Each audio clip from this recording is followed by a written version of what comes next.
जी, आज एक फिर हृदय विदारक कहानी से हम आप लोगों को परिचित करवाना चाहते हैं। एक दर्द है, एक ऐसी पीड़ा है जो समूचे भारतवर्ष के लिए शर्म की बात है, या एक एक जनमानस के लिए शर्म की बात है। कहते हैं न्याय खुद कुपोषित है, कहते हैं न्याय खुद कुपोषित है जनतंत्र की बजरिया में।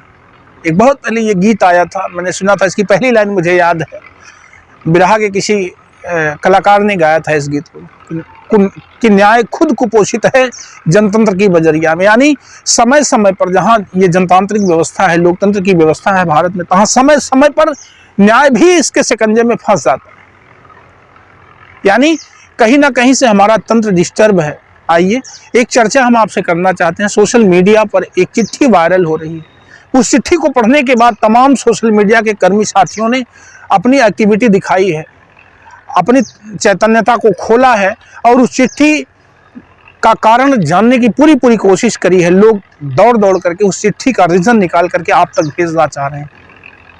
मैं जानता हूं भली भांति तरीके से कि उस चिट्ठी के विषय में या चिट्ठी का नाम लेते ही आप लोगों ने जान लिया होगा। एक महिला जज के, एक न्यायाधीश के शारीरिक शोषण, यौन शोषण की बात लिखी गई है उस चिट्ठी में, और स्वयं उस महिला जज ने लिखी है कि मेरा उत्पीड़न किया जा रहा है, मेरा यौन उत्पीड़न किया जा रहा है, मेरा शारीरिक उत्पीड़न किया जा रहा है, मेरा मानसिक उत्पीड़न किया जा रहा है अपने सीनियर अधिकारियों के द्वारा।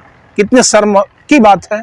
और ये इतने नहीं था, आइए हम उसके थोड़े से डिटेल में चलते हैं, उस कहानी को अपने शब्दों में हम लेकर के चलते हैं।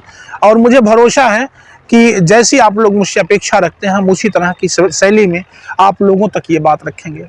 दोस्तों, मैं 4 लाइन पहले तो कहना चाहूंगा कि आंखों में आंसू की धारा लपेटे, आंखों में आंसू की धारा लपेटे, बिलखती मिली जब स्वयं न्यायदाता। आंखों में आंसू की धारा लपेटे, बिलखती मिली जब स्वयं न्यायदाता। सुन अमर आत्मा की करुण वेदना, मुंह छुपा कर छुपा है कहां तू विधाता। ये कलम सवाल कर रही है उस प्रभु से, उस ईश्वर से, उस कन्हैया से जो कभी महिलाओं की पुकार सुनने के बाद, उसकी समस्या सुनने के बाद स्वयं आया करते थे। इसी भारत की भूमि के करोड़ों किताबों में उनके आने की बात लिखी जाती है। लेकिन आज ना कन्हैया के रूप में कोई आया, ना कोई भगवान आया, ना कोई देवता आया, कोई आया नहीं है। 1000 बार सोशल मीडिया पर उसमें बताया गया, 1000 ईमेल, यानी 1000 बार उस महिला जज ने ईमेल किया अपने से ऊंचे अधिकारियों को, लेकिन कोई सुनवाई नहीं हुई, कोई सुनवाई नहीं हुई। अंत में परेशान होकर के उस महिला जज ने चीफ जस्टिस ऑफ इंडिया यानी मुख्य न्यायाधीश DY चंद्रचूड़ सर को चिट्ठी लिखी और उस चिट्ठी में अपनी आप बीती लिख दी, अपना दर्द लिख दिया। उस दर्द को पढ़ने के बाद तब लोगों की आंखें खुली। होना क्या चाहिए, अब उस पर विचार चल रहा है। आइए, आंखों में आंसू की धारा लपेटे, बिलखती मिली जब स्वयं न्यायदाता। सुन अमर आत्मा की करुण वेदना, मुंह छुपा कर छुपा है कहां तो विधाता। जन्मदाती कहाती जो नारी यहाँ, दुहिता धर्म का निवारण हुई। जन्मदाती कहाती जो नारी यहाँ, दुहिता धर्म की निवारण हुई। आज पुरुषों के कारण इच्छा मृत चाहे, आज पुरुषों के कारण इच्छा मृत चाहे, जो नर के जन्म का ही कारण हुई। यानी जो पुरुषों के जन्म देने वाली नारी है, वो नारी आज पुरुषों की प्रताड़ना से इच्छा मृत्यु चाह रही है। अपने से ऊंचे अधिकारियों को चिट्ठी में उसने इच्छा मृत्यु मांग लिया। चिट्ठी में लिखा कि मुझे इच्छा मृत्यु चाहिए, आप आदेश करिए, मैं मरना चाहती हूं, मैं इस दुनिया में नहीं रहना चाहती। आइए बात करते हैं लखनऊ की निवासी उस महिला जज के, नाम नहीं लेना चाहते हैं, उस महिला जज की जिसने 2019 में जज की नौकरी ज्वाइन करी थी। हाई स्कूल 2010 में किया था, उसी क्रम में high school, inter, BA, MA, LLB, LLM तक ऑलराउंडर फर्स्ट क्लास वो बच्ची जब 2019 में जज हुई तो घर परिवार में, गांव में मिठाइयां बांटी गई, खुशी का माहौल था पूरे मोहल्ले में। ड्यूटी ज्वाइन करी और पहली ड्यूटी जब ज्वाइन करी 1 साल ट्रेनिंग के बाद, तो 12 बंकी में ज्वाइन किया। और 12 बंकी में जब ड्यूटी ज्वाइन किया तो उसके सीनियर जज ने उसे महीने 2 महीने के बाद एक निमंत्रण दिया कि रात को आवास पे आना। आश्चर्य हुआ कि ड्यूटी, लेकिन बॉस के आदेश हैं। वो महिला जज सोचने पे विवश हुई, रात में आवास पे नहीं गई तो दूसरे दिन 2 वकील जो जज होते हैं, जिला जज जो होते हैं, उनके 2 वकील अच्छे खासे पैरोकारी में रखे जाते हैं, उनके समर्थक होते हैं जो चमचागिरी करते हैं जज साहब की।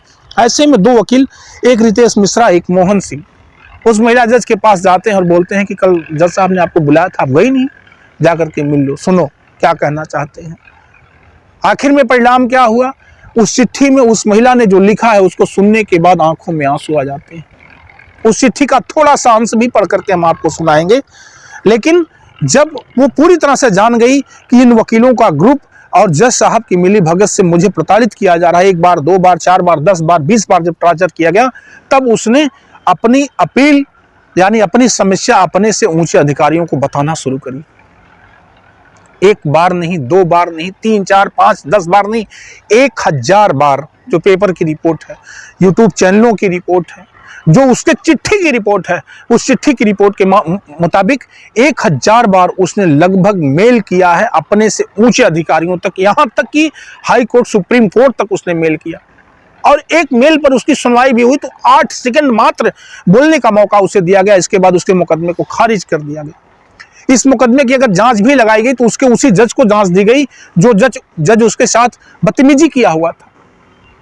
आज वो महिला जज बांदा में है। उनकी चिट्ठी जो है, उस चिट्ठी को मैं पढ़ना चाहूंगा। 2023 यानी मई 2023 से ही उनकी अपील चल रही थी, वो अपने लिए न्याय मांग रही थी। अब वो चिट्ठी क्या लिखी है मैं बताना चाहता हूं, बस 1 मिनट की चिट्ठी आप तक पहुंचाता हूं। अगर लगे कि इस चिट्ठी में एक महिला का दर्द है तो वाकई आप लोग अपनी तरफ से उस महिला के लिए कुछ विशेष जरूर कहना। आइए उस चिट्ठी को पढ़ करके हम आपको बताना चाहते हैं। पेपर से छोटा सा अंश मैंने चिट्ठी का लिया। चिट्ठी बहुत बड़ी है, अगर हम पढ़ेंगे तो लगभग 8 से 10 मिनट सिर्फ चिट्ठी पढ़ी जाएगी। बहुत दर्द है उस चिट्ठी में। पूरी चिट्ठी को पढ़ने के बाद आंखों में आंसू आ जाते हैं। लेकिन उस महिला ने जो लिखा है, उसका आरोप है कि रात में जिला जज से मिलने को कहा गया। उस महिला ने कहा कि मुझे रात को जिला जज से मिलने के लिए कहा जाता है। उसने लिखा, आरोप लगाया कि बाराबंकी में तैनाती के दौरान एक विशेष जिला न्यायाधीश और उनके सहयोगियों ने मेरा शारीरिक और मानसिक उत्पीड़न किया। मुझे रात में जिला जज से मिलने के लिए कहा गया। मैंने 2022 में इलाहाबाद हाई कोर्ट के मुख्य न्यायाधीश और प्रशासनिक न्यायाधीश से शिकायत की, लेकिन कोई कार्रवाई नहीं हुई। फिर आगे लिखा उसने, किसी ने भी मुझसे ये पूछने की जहमत नहीं उठाई कि क्या हुआ, आप क्यों परेशान हो। मैं केवल निष्पक्ष जांच चाहती थी और कार्रवाई की मांग को लेकर इस महीने सुप्रीम कोर्ट में जो याचिका दायर की थी उसे खारिज कर दिया गया। मेरे साथ बिल्कुल कूड़े जैसा व्यवहार किया गया। मैं कीड़े जैसी महसूस कर रही हूँ और मैं दूसरों को न्याय दिलाना चाहती थी। मैं कितना भोली हूँ। मैं भारत की सभी कामकाजी महिलाओं से कहना चाहती हूँ, यौन उत्पीड़न के साथ जीना सीख लें। यह हमारे जीवन का एक हिस्सा है।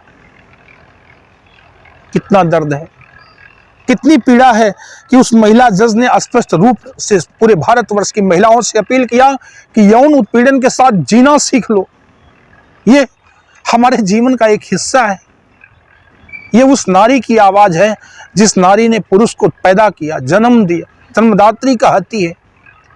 और न्यायाधीश की कुर्सी पर बैठी महिला जब इस तरह से परेशान होकर के ऐसी आवाज करती है तो निश्चित तौर पर सरकार से लेकर के और जितने भी प्रशासनिक अधिकारी हैं, इनको तो शर्म से धंस जाना चाहिए। इन पे थूक देने को मन करता है।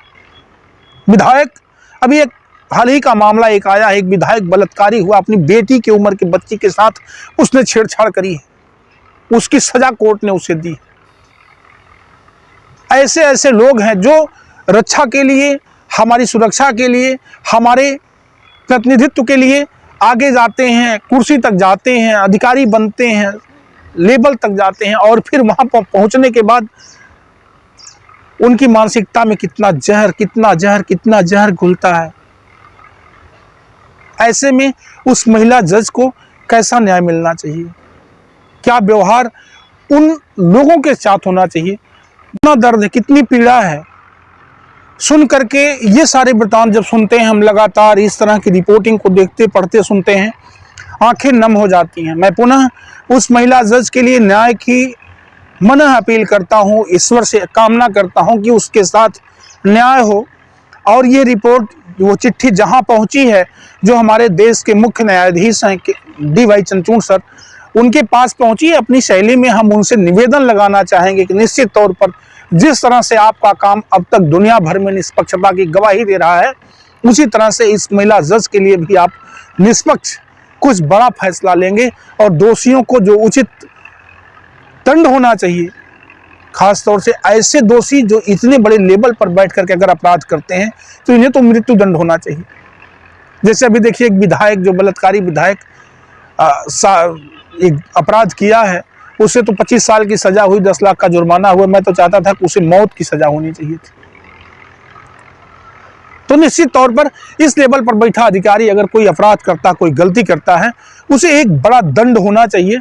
और मैं अपने श्रोताओं से, अपने दर्शकों से कमेंट में भी उन दरिंदों पर लगने वाले दंड का निर्धारण चाहूँगा कि किस तरह का दंड उनके पास उनके लिए होना चाहिए। पुनः अगली कहानी में जल्द आपको मिलेंगे। ये कहानी आपको कैसी लगी, भरोसा करते हैं कि आप पसंद किए होंगे और जहाँ भी रहेंगे कुशल से रहेंगे। ठंडक बहुत ज़्यादा है, थोड़ा अपना ख्याल रखना। बाय बाय, टाटा, नमस्ते।